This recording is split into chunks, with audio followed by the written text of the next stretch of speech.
Okay guys, welcome back. Mossy5734 guys with some more unboxings of some rare Kyosho Mini Zs. And yep, there's quite a few left that are pretty cool and a really rare one to come. Anyhow, this managed to pick up, you can see what that is.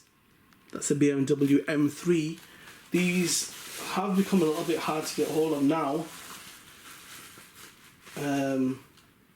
But yeah, I used to actually have this in a 1/10 scale. So, I mean, I wish they were a little bit more blown out. I've got that Siemens one that you can see in the top middle column. Yeah, I feel they're a bit too plain for my liking, but still a decent shell. And not too knocked about, it's in alright condition. So, yeah, that's okay. And with that I managed to get hold of, now I've got plans for this. Get it out. I've got plans for this. Now I did have one of these as a forward wheel drive car version. So I'll be releasing a video guys where I've got my street machines.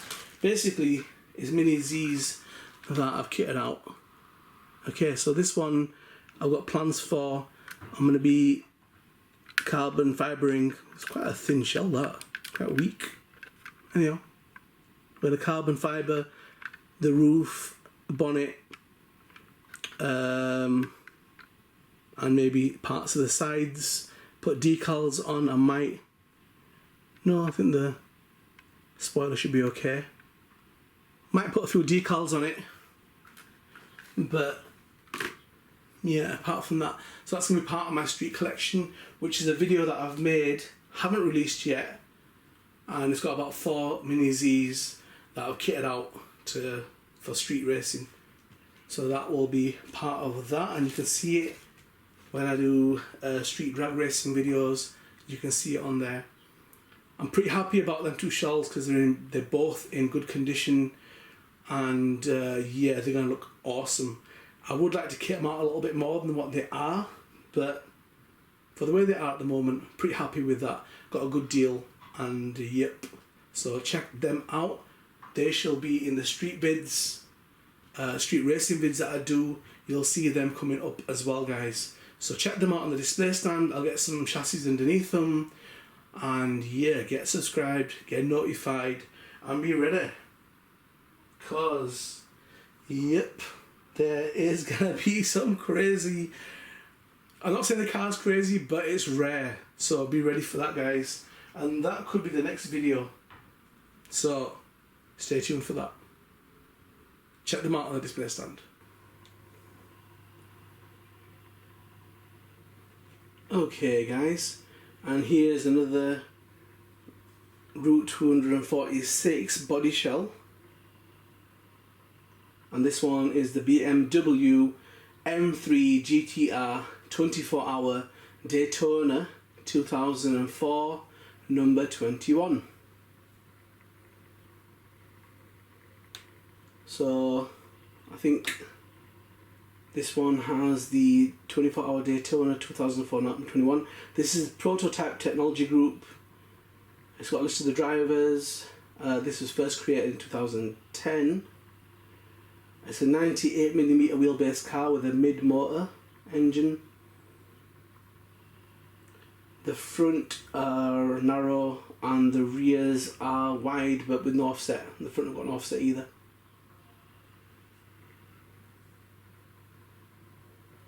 Well, that's interesting because I think I prefer the other one, which was like the Siemens one, the BMW M3 GTR Nürburgring 2005 number 1. That's the other.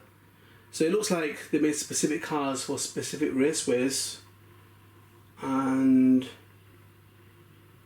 yeah, so the Daytona race, that's a 24-hour race as well.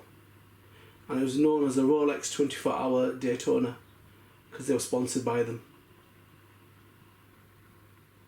So It's run on a 3.56 mile combined road course, and it uses portions of the NASCAR tri-oval and an infield road course. So, I mean, I didn't know much about the Nuremberg Ring and how it was basically like, it was around a village and a medieval castle, and it was called the Green Hell because it's supposed to be one of the most difficult courses to drive on. But this car was obviously aimed at the Daytona. So the Daytona race is conducted entirely over a closed course within the Speedway arena without the use of any public streets. And most parts of the steep banking are included. It's interrupted with a chicane on the back straight and a sweeping fast infield section which includes 2 hairpins. That must be fun, handbraking them. Unlike the Le Mans, the race is held in winter time when nights are at their longest.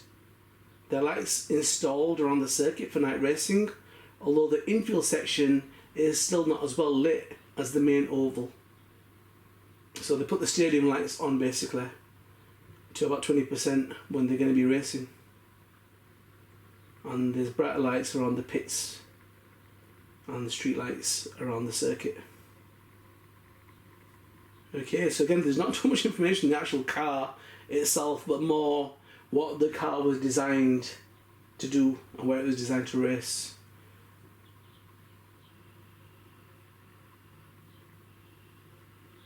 So we've got information on the races. I'm not really too interested in that.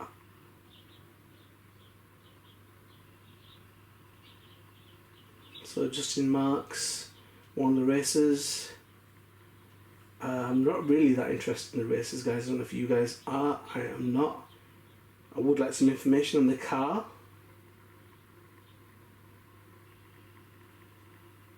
And I apologise for my little stand. I think he's getting a bit weary. Or he got out the wrong side of the bed today because he's making a racket. Okay, so not too many specs in the actual car. But again, I had this car as a 110 scale. Well, I had that shell as a 110 scale. And then I converted it to a police car. You can still see it, it's on my YouTube vids. It's the BMW M3 police car. 110 scale. I race in the car park basically, and I knock a tractor slash over with it. But yeah, I like the front end. I love that red bumper. I love that logo on the bonnet. And then the roof I like, and the spoiler, and the sides are just too plain for my liking. I was like, did they miss something out? Were they missing sponsors? What's going on there? And the back is a bit too plain for my liking as well. So I love the front end, I love the roof, I love the spoiler at the back. But the back body and the sides are just a bit too plain. Could have done a bit more with the colours and decals. But still, definitely one worthy of the collection. Hey, mine doesn't say number 21. Did I get ripped off? Okay, that's interesting, guys. I've looked at a picture and there are decals missing. What's going on? So when you see that space on the door there, there's supposed to be number 21 on there. No, but I've got number 10. I've got number 10. I've got number 10. Right, I am confused. It's supposed to be number 21, this. Okay. Well, that is interesting. And I'm sure there's supposed to be decals on that. But maybe, I mean, there's nothing in the box. Well, there is a box. Well, there's nothing that came with it anyway, so I don't know. Right, let's move on, guys, to the next car. Stay tuned, get notified, get subscribed, guys.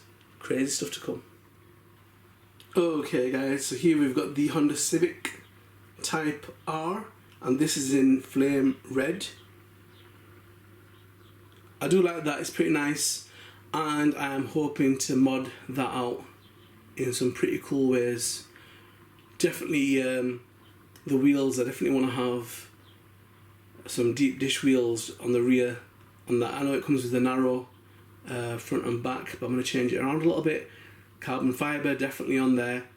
Might even mix the colours up or put some decals on as well. But I do want to have that in the street races. So the street races, guys, I've started them off with the Fast and Furious. We're going to move on to other street performance cars. So we'll be moving on to like the R35s, we'll be moving on to the Civics, and as we work our way through them, the Subarus, then we'll start popping in the real supercars. So the likes of Ferraris, McLarens, they'll be coming into that as well. So yep, so I've got a few more of them that I want to do, and hopefully they'll be getting better as well. I'm looking to pull the stops out. I've been holding back. I've got a lot of things that I could put into them, but I'm just waiting for the views to climb up a little bit, and then I will start to unload some real footage. But at the moment, I'm just hoping to get a bit more interest before I invest so much time into them. But yeah, beautiful car. Did like the old shape, and you can't beat the sound of a VTEC that's got a, you know, a big exhaust on. The sound of that naturally aspirated engine when the VTEC would kick in, beautiful.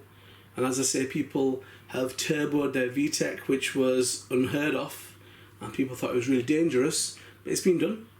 And there's guys that I know who are pretty good friends of ours who actually had the fastest VTEC in the whole of the UK.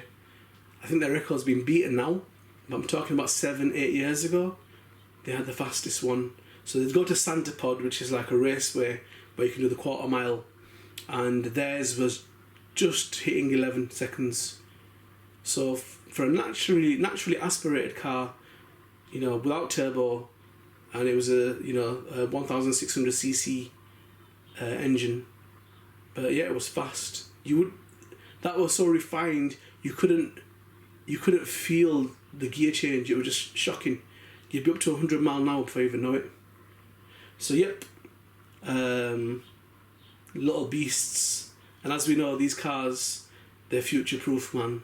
They've got so much potential. They've been over-engineered. You could do so much to them with aftermarket parts. It's shocking. And you can still hear these little bad boys growling around. You know, when you come across a Type R. But yep, definitely got ideas for that. So stay tuned. You're going to see a lot more of that, guys. And be ready, guys. Get notified, get subscribed, Mossy5734.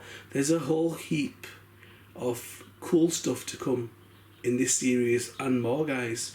Real custom one-off machines that are making their way on this channel. So, get subscribed, get notified. Do not miss out. Catch you in the next one.